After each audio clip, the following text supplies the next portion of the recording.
உங்கள் ராசியையும் date of பர்த்தையும் கொடுத்து 3 கேள்விகள் கேளுங்க, பதில் சொல்கிறேன்னு சொல்லியிருந்தேன். ஒரு சிலர் கேள்வி கேட்டிருந்தா அவளுக்கு நான் பதில் சொல்லியிருந்தேன். அதெல்லாம் பலிச்சுதா அப்படிங்கிறத அவள் இந்த எனக்கு கமெண்ட்டில் தெரியப்படுத்துங்க. கண்டிப்பாக பலிக்கும்.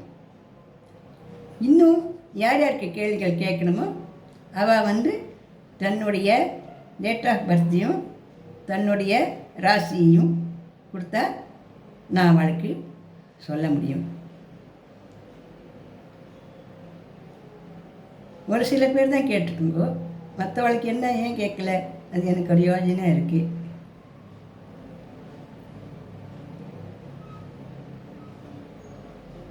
எதுவாக இருந்தாலும் ஜோதிடத்திலேருந்து பார்த்து நான் அதுக்கு பதில் சொல்ல போகிறேன். அவ்வளோதான். உங்கள் பேரெல்லாம் தெரிவிக்கணுன்ற ஒரு அவசியமும் கிடையாது. டேட் ஆஃப் பர்த்தனை கொடுக்க போகிறீங்க, அதை வச்சு நான் சொல்லுவேன். டேட் ஆஃப் பர்த்து, ராசி, அதை கொடுத்தா போகிறோம். சரிதானா?